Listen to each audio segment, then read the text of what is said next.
Join us for what's coming at the Loving the Land Conference Saturday, May 19th. So at the Loving the Land Conference, I'll be talking about how to protect wildlife on your property and how to encourage and help out that wildlife on your property. There are a lot of great, easy ways and projects that anybody with a backyard or a field or some woods can do to make their property better for wildlife and provide more of what the birds and other critters here need. And so I'll be going through some of those practical tips. We'll be doing a woods walk and seeing some example projects that are going on here in the woods and talk about how those are helping animals and talk about some other things that they can do and things that you can do as well. So I hope you'll come out and have a great day and enjoy the woods and find out more about wildlife. I make a point with my talks never to jargon them up, so feel free, even if you don't feel like you have a lot of technical expertise, come along, we'll have a good walk and we'll talk about some ideas. Great, thanks. Hi, I'm Amanda Mahaffey. I'm the Northeast Region Director for the Forest Stewards Guild, and I'm really excited to be here. I came down from Maine to be part of this conference. Hi, I'm Allison Muth. I'm Interim Director of the Center for Private Forests at Penn State and came across from State College, Pennsylvania to be here. So I'm here as part of the Women and Working Forests Woods Walk. So tomorrow morning, Allison and I, along with CECILE STELTER from the Pennsylvania DNR, are going to be DCNR, thank you. We're going to be walking with women who are attending this conference and just having a good woods walk. We've found all across the country that there are women leaders in woodland owner outreach that are trying to get women landowners together and just spend time in the woods, getting to know your woods, and then feeling prepared to steward your land, to take steps to take care of it better.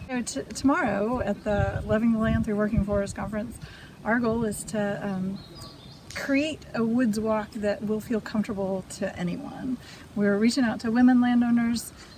At times, historically, there's kind of been a disconnect between women's willingness to ask questions or find out more. It felt like it was maybe a man's world. And so we are working to overcome that stereotype and help women feel confident and competent in caring well for the woods.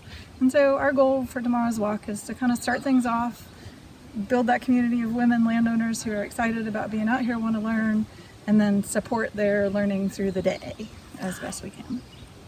But in Erie County, I think it was an 1885 atlas, and the property was exactly the same. The boundaries were exactly the same in 1885, which is very unusual. Then the Zinchenko family bought it, and I should have gone to the courthouse and found this out since Diane wouldn't tell me the exact date, but it was probably in the 1920s. So it's been in one family for about 90 years. When it was timbered, probably under the ownership of the Zenchenkos, but maybe not. I don't know. It's either, maybe it's just before they bought it in the 1920s. It's hard to say. Not timbered again until about 1995. And so now we've cut it 3 times. 95, 2004 or 5, then 2016 and 17. And that's not quite. I'll show you what you can do with old grown-up fields. And they've reverted back to wood lots at different stages. Had a horrendous FLORAROZE problem. We sprayed the FLORAROZE in, I think, 2013, 14, and 15. Might be off by a year. And got them fairly well under control, but they're coming back. They're going to have to do something with them once again. The whole theory of trying to keep light levels consistent or constant and getting better regeneration. So we have a good site, don't have fern problems, but I'm sure the deer are as bad here as anywhere. It also had a lot of poison ivy at one time, which is pretty well eliminated. Is that cultivated, or do you think it was? Definitely cultivated. If you look at the 1939 aerial photographs, the field where we'll go was definitely a field. There's definitely a field out here. There's a small field over there. The rest of it was probably pastured.